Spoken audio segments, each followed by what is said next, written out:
Okay, I think that's enough of that. Hello, everyone. It's Comrade Sander. This is Leninist News. And today we're going to talk about current events, both global and domestic, and provide some analysis from a Marxist perspective. And well, what's going on in the world today? Protests galore. Protests, and more protests. From Chile to Lebanon to Ecuador to Haiti to France to Catalonia and now Iraq. Austerity riots are erupting all around the globe. The New York Times has an article about what's going on in Chile right now, titled Chile Declares State of Emergency Amid Looting and Arson in Capital. Quote, President Sebastian Pinera of Chile declared a state of emergency in the capital after protests against public transportation fare hikes devolved into looting and arson targeting subway stations, banks, and buses on Friday night. The demonstrations began earlier this week as a campaign by high school students who jumped subway turnstiles to protest the second fare increase this year. But on Friday night, demonstrators set fire to a dozen subway stations, several banks, buses, and the headquarters of the country's largest electricity provider, Enel. Looters stormed the supermarkets, stores, and pharmacies. One student was reported to have been killed by the police, and another wounded by rubber bullets during the demonstrations, which rattled one of Latin America's most prosperous and orderly capitals. The state of emergency declared by Mr. Pinera imposes restrictions on citizens' rights to move about and assemble freely, and it gives the army authority over internal security. Speaking from the presidential palace around midnight, he said the measure was needed to restore order after the chaos caused by protesters, whom he called delinquents. The fare increase unleashed a fury when it was announced on October 6th, coming from a time when the cost of living for poor and middle-class families has been rising while wages remain stagnant. Everything that is going on is so unfair because everything is going up. Transportation fares, electricity, gas, everything, and salaries are low, said Isabel Mora, an 82-year-old retiree who receives a monthly pension of about $62. The rioting and protests have now been going on for 3 weeks, and with little sign of dying down. And this antagonism has not been a bloodless one either. Police brutality has been rampant, as now the Chilean cops have been given the green light to use lethal force on the protesters, as now the protests have escalated into shootouts, hot shootouts, with the police. A report from the Chilean National Institute for Human Rights has shown that, as of October 17th, 1,420 people have been arrested, 84 people have been injured by gunfire, and 11 people have been killed. Okay, so let's recap. Whenever we as leftists decide who we are going to support and form coalitions with, and what actions we approve of, the very first thing we should do is analyze its class nature. We shouldn't support an action just for action's sake, as some struggles are beneficial to the cause of the proletariat, while others are counterproductive, if not outright beneficial to the capitalists. What sparked the protests was the increase in the cost of public transportation.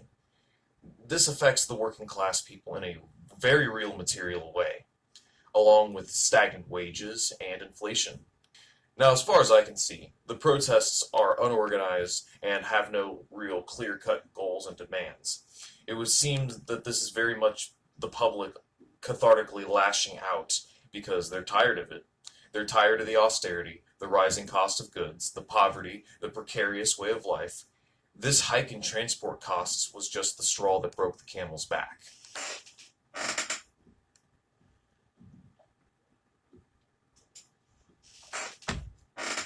Anybody who knows the last 50 years of Chile's history knows Chile is a dictatorship of the bourgeoisie.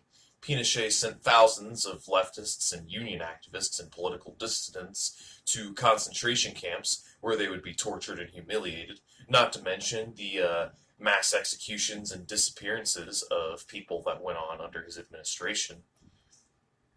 And all one has to do is look at the response of the police in the situations like this to see.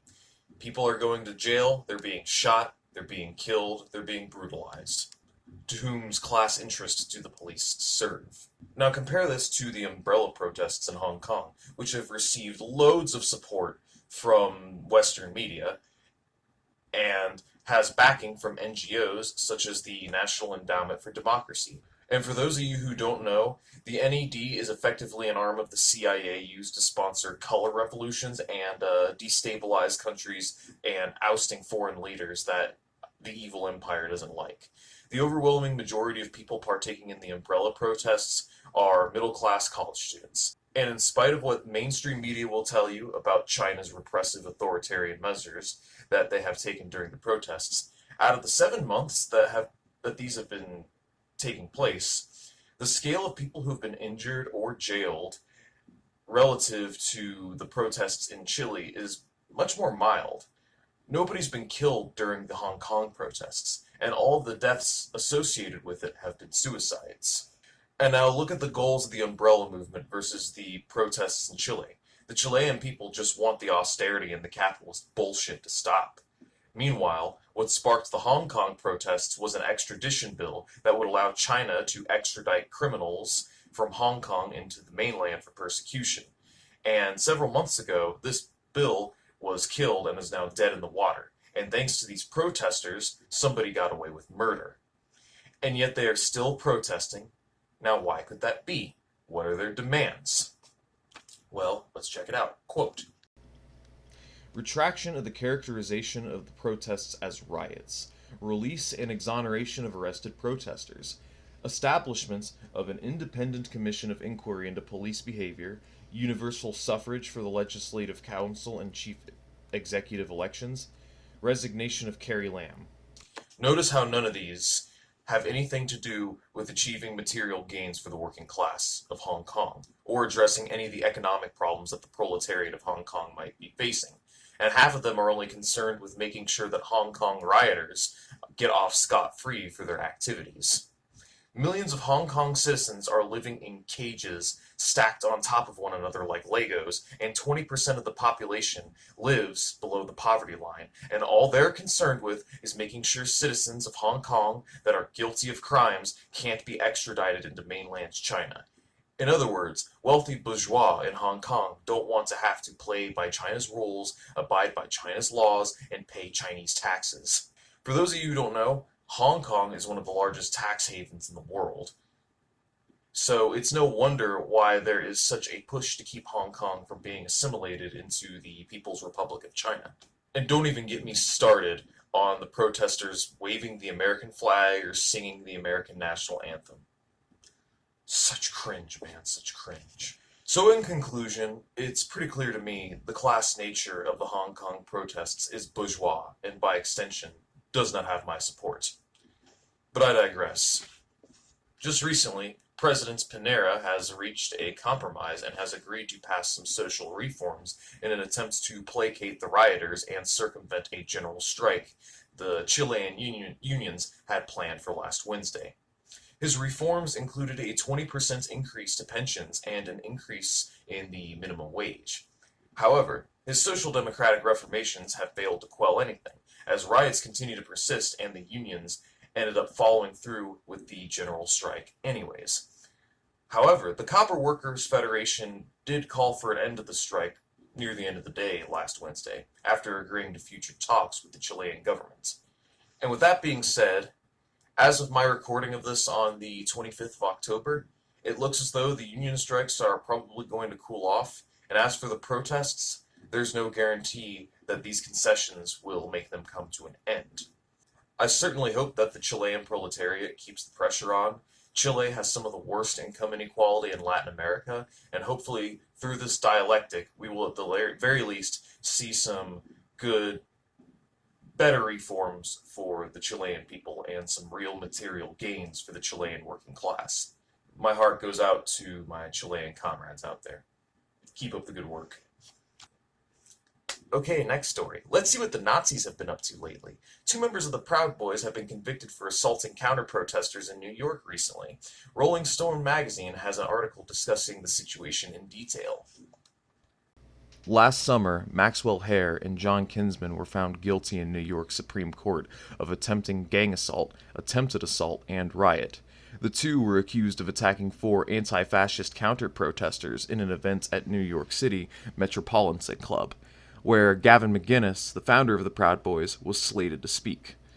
Although Hare and Kinsman argued during the trial that they had acted in self-defense, security camera footage first obtained by New York Times appears to contradict that claim, showing Hare and another Proud Boy, Jeffrey Young, initiating the violence by charging the protesters and throwing punches at them.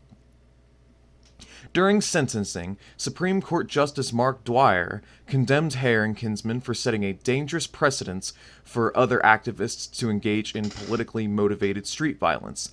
I know enough about history to know what's happening in Europe in the 30s, he said. He also appeared to allude to McGinnis's role in inciting the altercation, saying, "It's a shame when some people jump up and down on a platform and their followers, their soldiers, get in trouble." The Proud Boys has been characterized by the Southern Poverty Law Center as a hate group, citing its use of white nationalist memes, affiliation with known extremists, and anti-Muslim and misogynistic rhetoric. McGinnis has disputed this characterization, referring to the group as a men's club that meets about once a month to drink beer, and filing a defamation lawsuit against the SPLC earlier this year. The group has also long maintained that it only commits violence actions in self-defense, a claim refuted by a map Kuttner has created tracking the number of violent altercations involving the Proud Boys across North America, which she tells Rolling Stone now exceeds 130 between 2016 and 2019. Although McGinnis publicly stepped down as leader of the group last year, he still maintains an active presence on an encrypted messaging app, Telegram, where he responded to Tuesday to Kinsman and Hare's sentencing. In his messages, he claimed that Hare and Kinsman acted in self-defense after an ambush and that they were being used as cannon fodder by the elites. He also accused the media of perpetuating anti-Proud Boys narrative, identifying 6 journalists who covered the trial and accused them of having influence in the judge's sentences. McGinnis's attempts to push a victimization narrative on Telegram, combined with his doxing of journalists, is horrifying, insofar as it is obviously intended to spur harassment and intimidation of those they feel responsible for ruining men's lives, says Kuttner. Interesting. No mention of the Proud Boys' butt munch, pole waxer, and PR manager Andy No. Well, I don't have too much commentary on this. Fascies always claim self-defense whenever they get caught beating people up or killing people. Like, remember Charlottesville, when a fascist drove his car through a crowd of protesters, injuring like 10 people and killing a woman? And Andy No tried to spin the story and say it was an old man driving on the road being blocked by a crowd of protesters. Anybody remember that? But what can you expect from far-right extremists? Nazis and fascists lie constantly. Their worldview is based entirely on lies. They hold the schizophrenic idea that they are both the superior master race and under constant threat of annihilation at any given moment. They believe that white women not wanting to fuck them is a genocide. And for all their cries and bitching about SJWs and in the oppression Olympics and identity politics, and how everybody this day wants to play the victim, it's funny how they see themselves as the ultimate victims at all times. In spite of the fact that the 2 men were caught on camera beating up on counter-protesters, and rather than take responsibility for their actions like men, they decide to lie and play victims like boys. Moral of the story, don't trust a fascist. And now it's time for the final story of the day, Extinction Rebellion. The green capitalist liberal revolution that harnesses all of the worst aspects of the civil rights movement and turns them into effective protesting tactics, from going out and blocking traffic to getting arrested. Just check out this image here.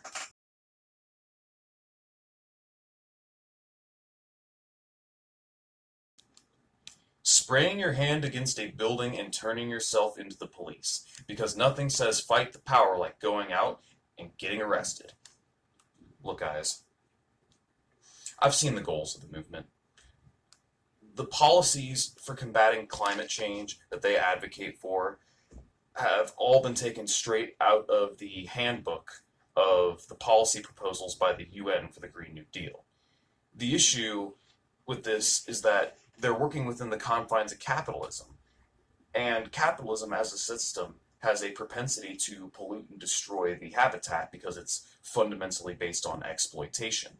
And seeing as that the Extinction Rebellion has backing from the same NGOs that sponsor color revolutions in the third world, I don't really think we can trust it. But I will say this, comrades. The capitalist will sell you the rope with which you will hang him with. And this opens up a unique opportunity for infiltration and radicalization within their ranks. If the Bolsheviks can work within reactionary trade unions to further their goals, then why can't we work within liberal organizations to further our own? So I say partake, but teach these people proper theory and how to organize, and make sure to do it discreetly. From what I understand, their leadership wants to maintain the apolitical veneer and alienate leftists out of the movements. So yeah, just because a movement might be reactionary or it might be, it depends on the degree to which they are compromised, but I am willing to say that it is worth it to work with the Extinction Rebellion, and that effort should be made to radicalize people within their group and shift the Overton window to the left. There are a lot of people that are working within the Extinction Rebellion movements that genuinely do care and want to make the world a better place. But due to their lack of revolutionary theory and knowledge, they get caught up in this liberal claptrap. So I believe it is our responsibility as proper leftists to guide and educate the masses and agitate in the direction towards genuine proletarian revolution. Just because they haven't achieved the same level of class consciousness or understanding of theory as we have doesn't mean that we should give up on these people. Because these are people that are trying to combat a very real symptom of capitalism.